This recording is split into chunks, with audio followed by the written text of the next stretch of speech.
Welcome to What's a Beautiful Life Anyway? I'm your host, Jill Bennett. This is the channel that shares ideas to help you live your best life, because life can be beautiful if you live consciously. Welcome to this week's episode of What's a Beautiful Life Anyway? My guest today is Liz Cooke, who is a brand ambassador at Clean Living International. Now, we all know to live our best and most beautiful life, we need to reduce our toxic loads. And Liz can help you to take the first steps in ditching harmful chemicals and switching to a healthier and more sustainable options. Welcome, Liz. Hi. Thank you for having me, Jill. Oh, it's so nice to have you here, and it's such an important topic, isn't it? Gosh, I don't think we can say enough about how important it is, but when you look at things like fish swimming in the sea that are found to have microbeads in them, and that they say by, is it 2050, there'll be more plastic in the sea than fish. I think it's so important that we start making these changes now to protect our world for future generations. When did you join Clean Living, and why did you join? So I have been with Clean Living International now for nearly 2 years.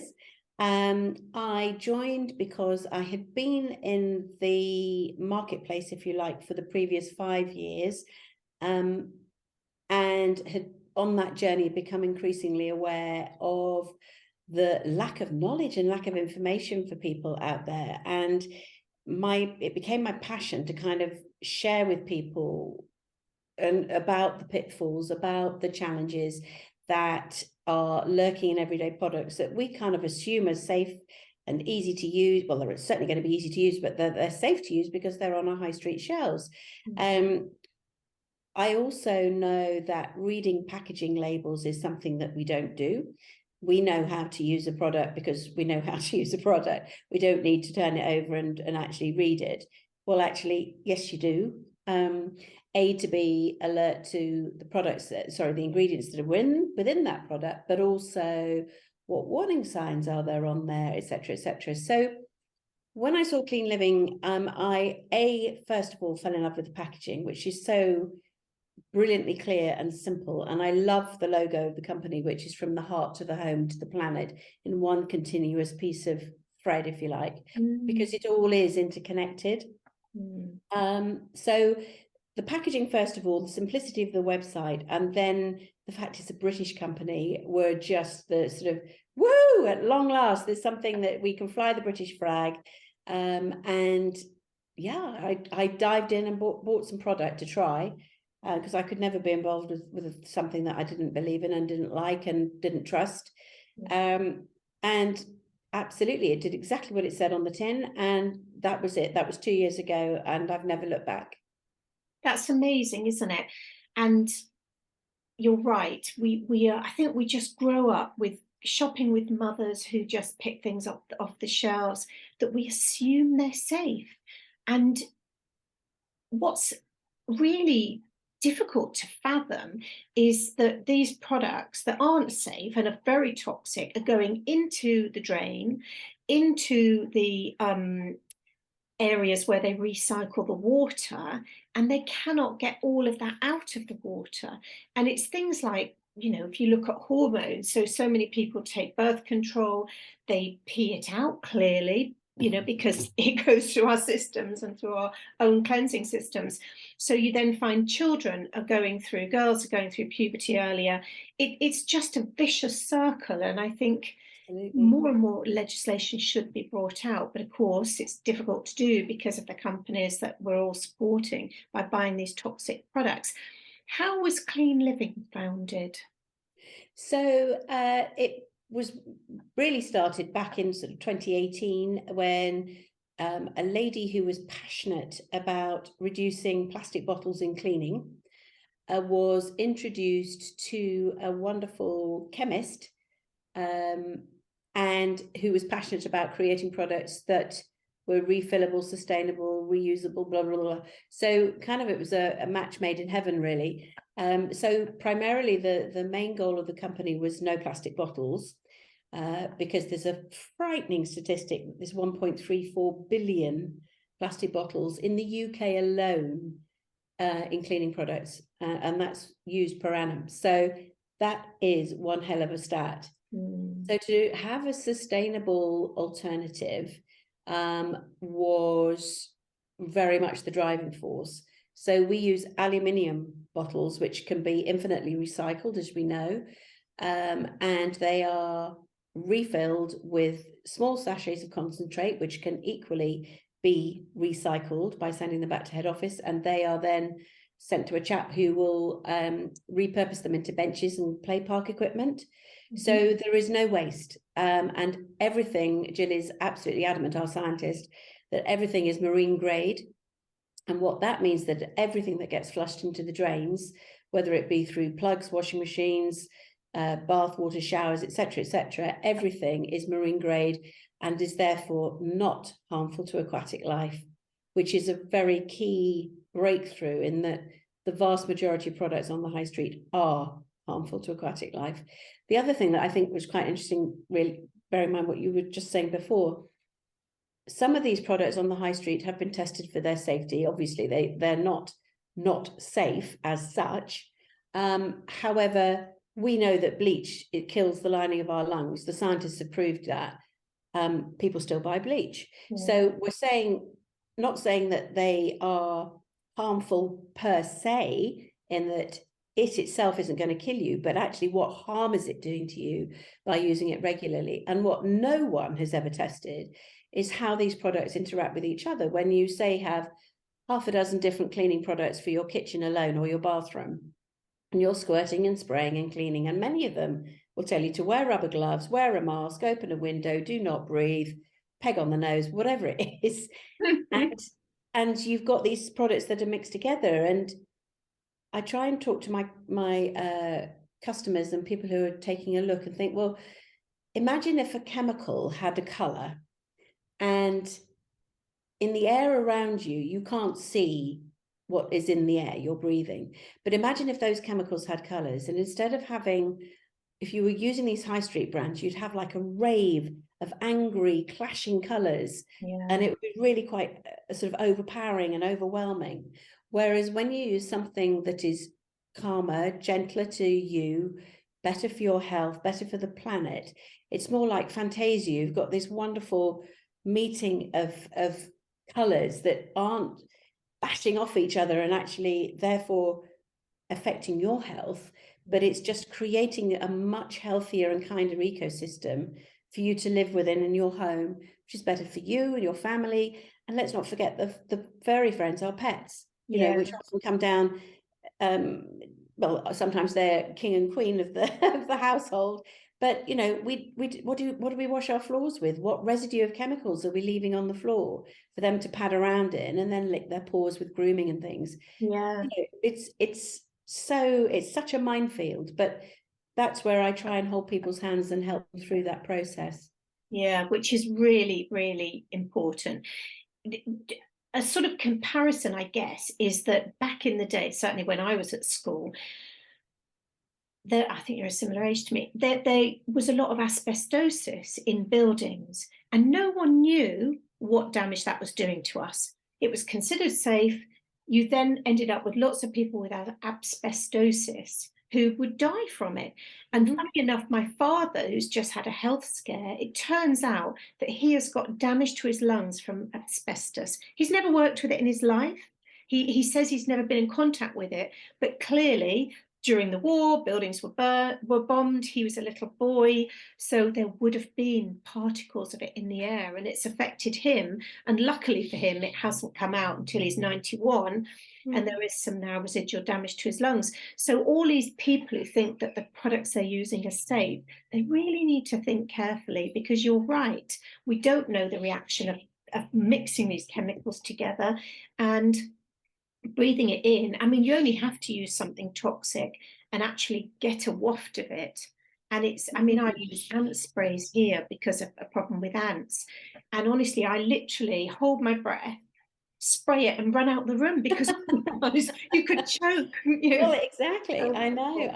And what's a good test is once people have maybe switched to our laundry strips, which are completely hypoallergenic and brilliant, when you next walk past that aisle in the supermarket, and once you've been using it for about a month or so, I think that's about how long it takes you to become sort of, I don't know whether it's desensitized or more sensitized, but anyway, you become far more aware of it. You walk past that aisle in the supermarket and it can make you feel sick. It can make you feel dizzy.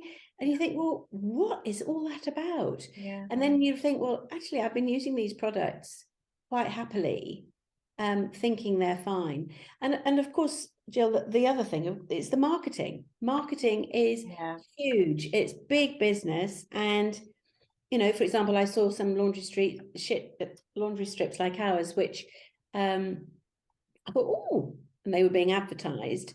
So I did look them up and I thought, okay, so they look very similar, which is understandable. But then you start reading the packaging and they've got little circles on them, which kind of makes them look as though they're free from this and free from that and free from the other. And they're not. They're just little gimmicky circles that have got the odd bit of text, and you turn it over and it's absolute rubbish. It's rubbish for the environment. They may well work and they may well do the job, but at what cost? Yeah.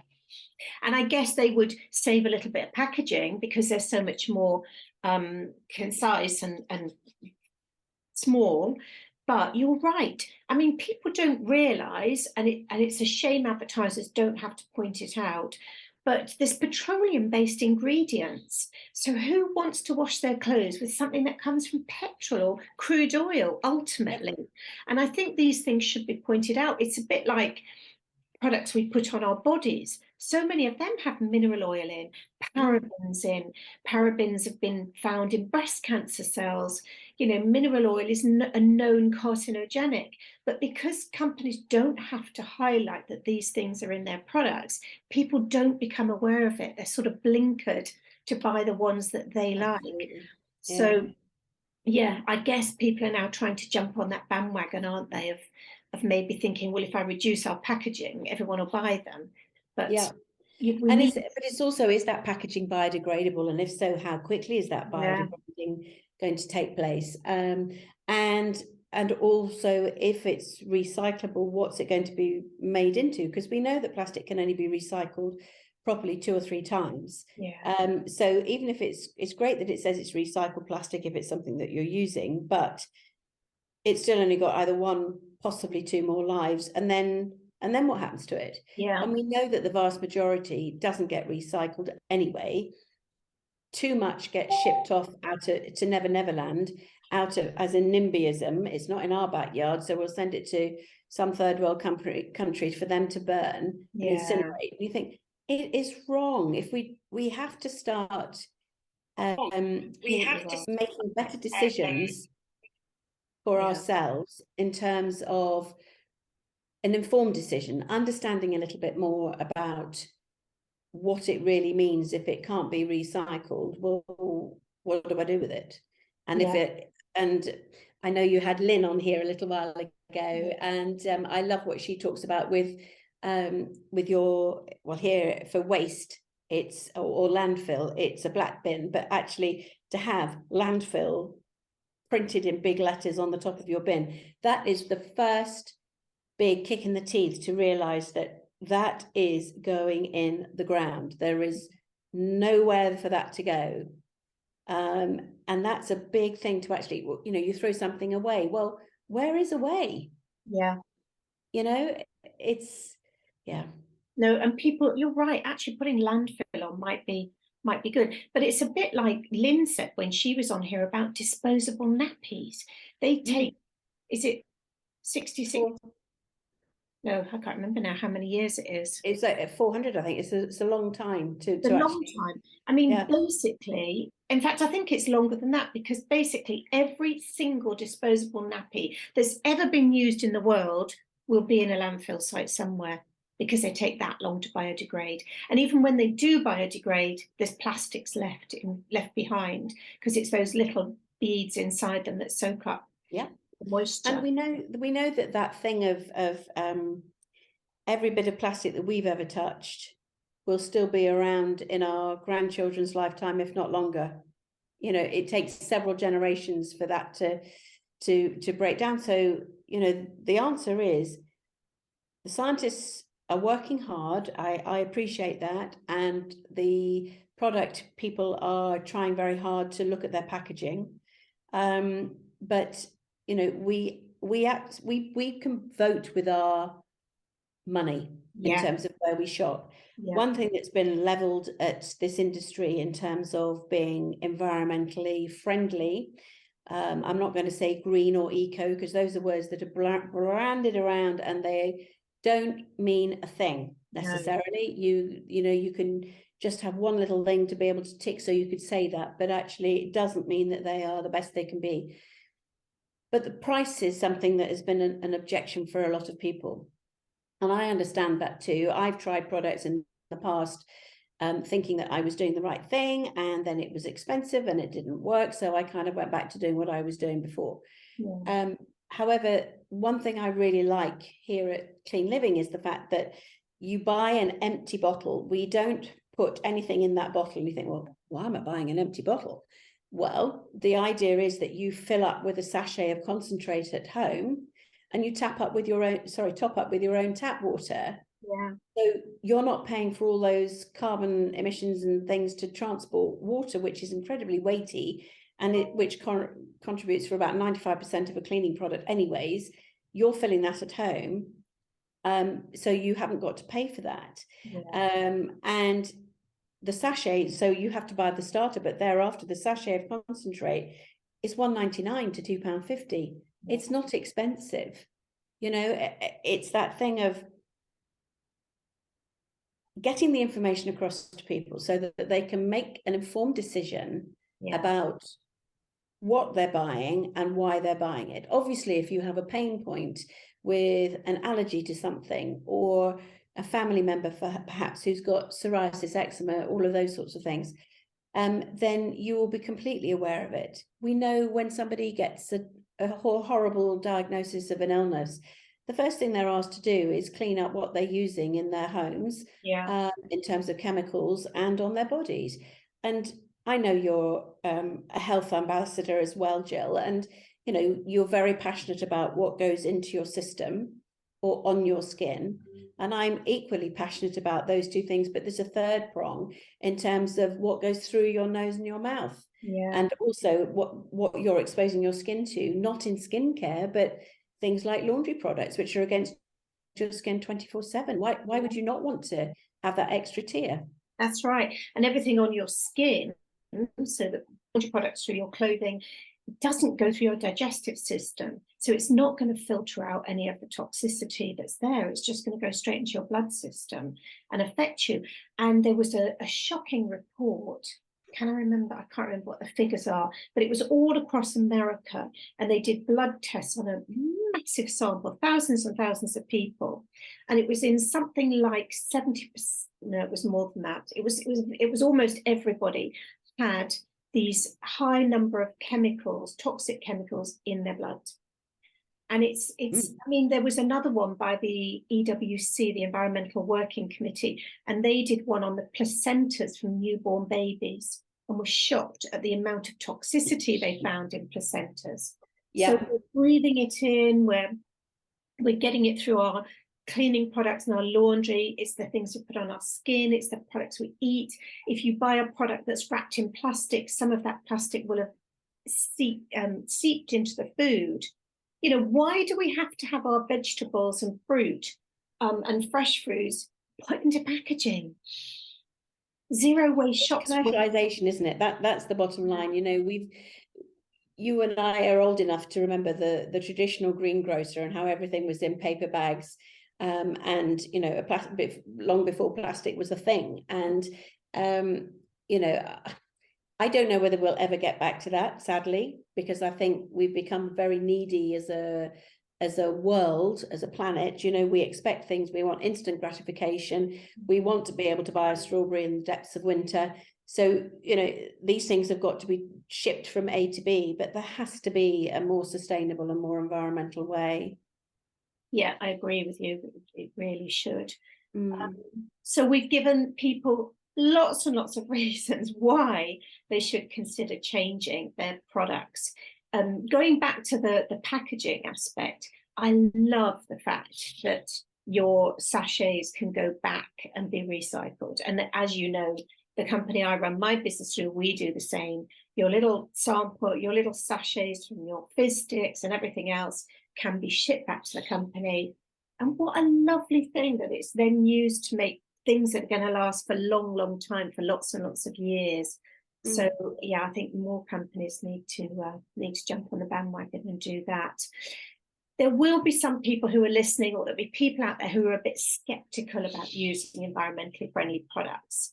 And it won't necessarily be for any of the reasons we've already given about why they should be using them, but they might say they don't work. What would you say to them? I hear you. You know, it's very difficult to trust somebody who you've never met before. This is the joy of being on a journey with someone like me as a brand ambassador, in that we don't just sell you a product and run for the hills. You know, we follow up with you to make sure you're happy, you're using it properly, that you're happy with the results. And I can genuinely say that everyone I've sold to has been really happy. And if they haven't, we've looked at an alternative, or we found out that perhaps they weren't quite using it in the right way. And we do have a customer satisfaction, of course we do. But the important thing is that please don't let that stop you trying, because you have nothing to lose, quite literally, by trying. You've got so much more to gain. We know so much more now in terms of science, and I firmly believe in our lifetime we will be able to say that this causes that, in terms of ingredients. You know, look how far we've come with bleach, which has come through in our lifetime, and the science is so good now. And you know, I was once at an event, and a young chap was on a stall selling cheap toys for children, and he said, "Oh, what are you doing? Are you setting up? What are you setting up?" I said, "Oh, I'm selling environmentally friendly, vegan, plant-based cleaning products." He said, "What the hell would I want to do with that then? Not interested in that." And I thought, oh, that's so sad, because it's such a blinkered thing, in that, you know, if we're being told every which way to look after this planet we're on. And, you know, yes, he was young. He probably doesn't have children yet, or have nieces and nephews if he doesn't want children yet, or can't have children himself, whatever, you know. But surely if we all had that attitude, we'd be in a really sorry state. I'm just trying to help share what I know. And if people buy, great. If they don't, great, that's fine. But they've got the information, and you can then be in a situation to make an informed decision. And if somebody just stops and reads a label before they put it into their basket when they're next in the supermarket, then great, they've heard me. And I can't ask for more than that. You know, you can't make somebody do something, but you can just drip feed, and you know, they'll hear you in time, and I'll be here when they're ready. Yeah, and more people are becoming aware. I mean, why isn't more of this taught in schools? Quite. I mean, I think to be fair, I think our children are aware of being environmentally friendly. Perhaps not our children's age, but maybe the younger ones now seem to be very savvy. And you know, programs like Countryfile and all the, well, God bless David Attenborough, bless his soul.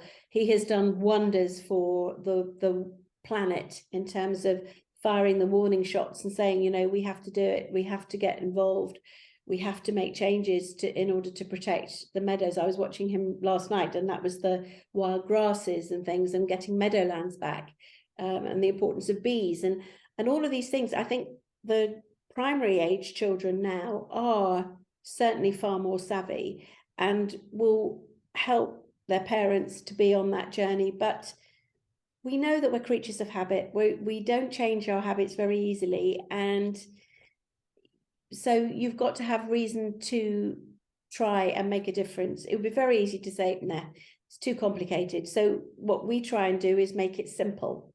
Because if it's simple and it's easy and it's affordable, people are far more likely to do it than if you make it challenging, a pain to recycle the paper, the film and what have you, or or it's expensive and there's no comeback for the customer, then you're kind of not helping yourself in this world. But I really do think that what the company is doing is making it super simple for somebody to actually dip their toe in. Some people will dive in and just get going, and others just want to tip their toe in and see how they get on. But that's fine. There's room for everyone. Yeah. Whether you're dipping or diving.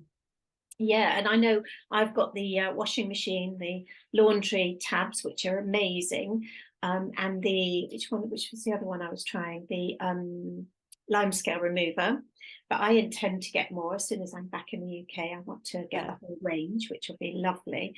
And I think, yeah, you're right. It's maybe starting slowly and trying them and seeing how you feel about them. And yeah, we need to get it more into schools, don't we? Because I think you're right. There are lots of things about the planet, but I don't think there's enough about the impact of products. More so now with skincare and things like that. I think more and more people are becoming aware there, but we need to get it out a bit more about cleaning products. Yeah. Do you have a favorite product in the range? Oh, that's tricky. So I am a huge fan of the laundry strips because my washing machine looks as good as the day I had it installed. Never had to clean it. Never clean it. There's no moldy drawers and scummy drums. And those of you who know me know that that's what I talk about a lot. An unsung hero is a drain maintainer, which helps to keep the anything beneath the water line, so not beneath the plugs and in your washing machines and dishwashers, sort of out of sight areas where water can lay a little bit stagnant. Yeah. It'll naturally biodegrade any organic matter there. So they are a brilliant unsung hero for maintenance, if you like, to help stop your pipes clogging up and things like that. So they're really good. Being a pet owner, I have to say the two go-tos, which I use a lot, are brilliant dry carpet cleaner and the biological odor and spot. They work together in tandem, and you will get stains out of carpets and upholstery and bedding, and bedding that smells a little bit of doggy wet dog if they've been out for a walk or whatever. You can just spray it on, because many of our products have these live bacteria in them, which basically help break down the bad guys and keep the good guys. So that's how you get rid of the dirt, if you like. Yeah. So yes, those will be probably my absolute favorites, and I couldn't live without. And I think the whole idea of having a natural substance like a bacteria break down smells rather than masking it with something highly toxic and full of artificial fragrance, which don't even get me started on, because there's so many issues with fertility and all sorts of things. So that's just brilliant. So how could we advise people who might be listening on how they can get started? Okay, well, I would say the first thing to do is reach out and get in touch, because then I can guide you through the products that we have. You may have a particular pain point, something that you really want to change, you're not satisfied with. I have to say all of our products are designed to work with each other. So the ultimate goal would be to replace your plastic bottle of X for a refillable product of ours. That would be the ultimate aim, not from my point of view, but from the way it will give you the best result. And you can reach me through Facebook, Instagram, email, and website. So there are lots of ways you can reach out. Hopefully you've got a flavour of the fact that I'm not a hard sell. It's not that. It's just understanding how I can help you on this journey. And I understand completely that most of us need our hands holding through it. I needed mine holding through it too. And I'm not brilliant by any stretch of the imagination, but I'm just trying. I'm trying to do something positive while I'm here. Yeah, that's brilliant, Liz. And what I will do in the show notes is I will post all your links up. So we'll have all your social media links, your website link, and any other ways that people can get in touch with you, so Lovely. that they can contact you and have a no obligation chat and see Absolutely. the best way for them to get started. Liz, thank you so much for joining us today. My absolute pleasure, Jill. Thank you. It's been a lovely chat, and hopefully your listeners have found it interesting, and let's hope some of them are inspired to take some action themselves. Yeah, That's all we can ask. that would be the ideal outcome, wouldn't it? Wouldn't it just? Thank you. Thanks so much for listening to this week's show. Check out all the links to the resources mentioned in today's episode and all my freebies in the show notes. See you next time.